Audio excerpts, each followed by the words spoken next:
Welcome back to Kongu Adukkalai. இன்னைக்கு நம்ம பார்க்க போகிற ரெசிபி என்னன்னா ரொம்ப ஈஸியான அரிசியும் பருப்பு ரெசிபி தாங்க. ஏன் ரொம்ப சிம்பிளான ரெசிபின்னு நீங்கள் யோசிக்கலாம். ஏன்னா இது லாக்டவுனுக்கு தகுந்த ரெசிபி, ரொம்ப ஈஸியாக நம்ம வீட்டில் இருக்க பொருட்கள் வச்சு பண்ணுற ரெசிபி. ஸோ இதுக்கு என்னென்ன தேவையான பொருட்கள்னு பார்க்கலாம் வாங்க.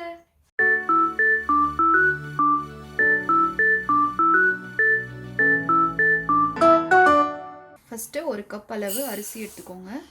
இது கூடயே அரை கப் அளவு துவரம் பருப்பு எடுத்துக்கோங்க. இதை நல்லா கழுவி ஒரு அரை மணி நேரம் போல் ஊற வச்சுடுங்க. ஒரு பெரிய வெங்காயம் பொடி பொடியாக நறுக்கி வச்சுருக்கேன். இப்போ இதுக்கு பதிலாக நீங்கள் சாம்பார் வெங்காயம் யூஸ் பண்ணால் இது ரொம்ப டேஸ்டியாக இருக்குங்க. அடுத்தது 2 சின்னதாக தக்காளி எடுத்து அதை நான் கட் பண்ணி வச்சுருக்கேன்.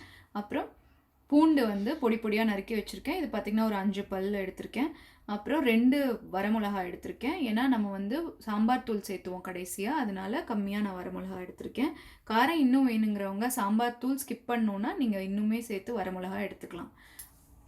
தாளிப்புக்கு பார்த்திங்கன்னா கடுகு, சீரகம், சாம்பார் தூள், மஞ்சள் தூள், உப்பு தேவையான அளவு, அப்புறம் கொஞ்சமாக பெருங்காய பொடி. இதை இப்போ எப்படி செய்யலான்னு பார்க்கலாங்க. ஃபஸ்ட்டு கொஞ்சமாக நம்ம எண்ணெய் எடுத்துக்கலாம். எண்ணெய் நல்லா காஞ்சோன்னே கடுகு சேர்த்துக்கோங்க. இப்போது கடுகு நல்லா பாருங்கள் பொரிஞ்சு வந்தோடனே நம்ம எடுத்திருந்த சீரகம் 1 டேபிள் ஸ்பூன் அளவு சேர்த்துக்கோங்க. இப்போது நீங்கள் உடனே நம்ம எடுத்து வச்சுருந்த வெங்காயம் சேர்த்துக்கோங்க, இல்லாட்டி சீரகம் கருகிடும். அப்புறம் பூண்டும் எடுத்துக்கோங்க. அப்புறம் வரமிளகாய் இது நல்லா வதக்கி விட்டுருங்க. இப்போது வெங்காயம் நல்லா வதங்கியாச்சுங்க. இது கூட நம்ம அரிஞ்சு வச்சுருந்த தக்காளி சேர்த்துக்கோங்க.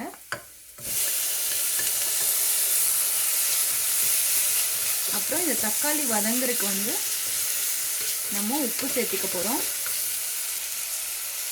இது நல்லா வதங்கட்டுங்க. இப்போ பாருங்கள் தக்காளி நல்லா வதங்கியாச்சு. இதில் கொஞ்சமாக பெருங்காயத்தூள் ஆட் பண்ணிக்கோங்க, கொஞ்சமாக சாம்பார் தூள் இல்லை மிளகாய் தூள் ஆட் பண்ணிக்கோங்க. அதுக்கப்புறம் மஞ்சத்தூள் கொஞ்சம் ஆட் பண்ணிக்கோங்க. இந்த ஸ்டேஜில் நீங்கள் கருவேப்பிலை ஆட் பண்ணிக்கோங்க, ஒரு கொத்து ஃபுல்லாக ஆட் பண்ணுங்கள், ரொம்ப மணமாக நல்லாயிருக்கும். எனக்கு இங்கே கிடைக்காதனால நான் யூஸ் பண்ணல. இப்போ நம்ம ஊற வச்சு எடுத்திருந்த அரிசியை இது கூட ஆட் பண்ணிக்கோங்க. இப்போது நல்லா மிக்ஸ் பண்ணி விட்டுக்கோங்க. இப்போ ஒரு 3 நிமிஷம் போல் இந்த அரிசியில் நீங்கள் தண்ணி சேர்த்தாமல் இப்படியே கொஞ்ச நேரம் விட்டுருங்க. இப்போது 3 நிமிஷம் ஆச்சுங்க. இதில் நம்ம தண்ணி சேர்த்துக்கலாம். 1 டம்ளர் அரிசிக்கு 2 டம்ளர் தண்ணி சேர்த்துங்க. நான் இங்கே இன்றைக்கி 1.5 டம்ளர் அரிசி பருப்பு சேர்த்து எடுத்திருக்கேன். ஸோ 3 டம்ளர் தண்ணி ஊற்றுறேன். இப்போ இதை நல்லா கலக்கிக்கோங்க.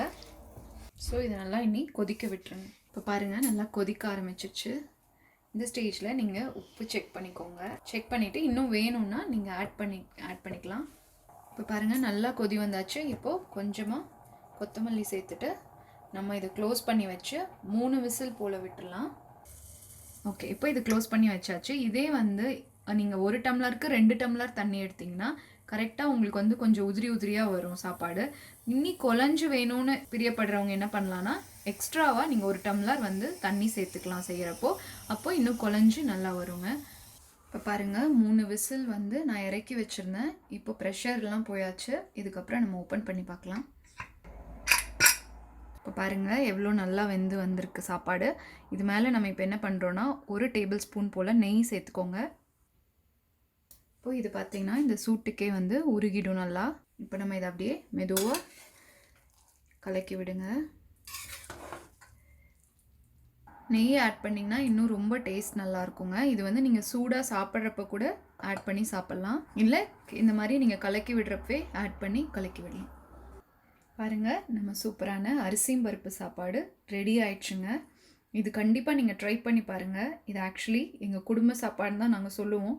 ஏன்னா இப்போ எங்காவது நம்ம வெளியே போயிட்டு எமர்ஜென்சிக்கு வீட்டில் வரப்போ எதுவுமே இல்லை, டக்குன்னு ஏதாவது பண்ணி சாப்பிட்ணும், நிறையா பேர் இருக்காங்கங்கிறப்போ நாங்கள் இதுதான் டக்குன்னு செய்கிற ஒரே டிஷ்ஷாக இருக்கும்.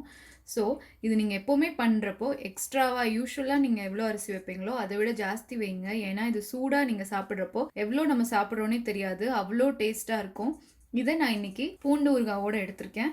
ஸோ நீங்கள் இதுக்கு வடகம் இல்லை அப்பளம் ஏதாவது பொரிச்சு கூட நீங்கள் இதை வச்சு சாப்பிட்லாம். இது கூட பொரியலும் நல்லாயிருக்கும். அப்புறம் புதினா சட்னி அந்த மாதிரி சட்னிஸ் கூட நீங்கள் இது ட்ரை பண்ணலாம், ரொம்ப நல்லா இருக்குங்க. ஸோ கண்டிப்பாக அதை ட்ரை பண்ணி பாருங்கள். Dip of the tank. இன்னைக்கு நம்ம பண்ண அரிசி பருப்பு ரெசிபிலேயே நீங்க மிளகாய் சேர்த்தாம, சீரகம் சேர்த்தாம, அதுக்கு பதிலா நீங்க மிளகுத்தூள் கொஞ்சமா, சீரகத்தூள் கொஞ்சமா சேர்த்திட்டு, இதே ரெசிபி அப்படியே ஃபாலோ பண்ணுங்க.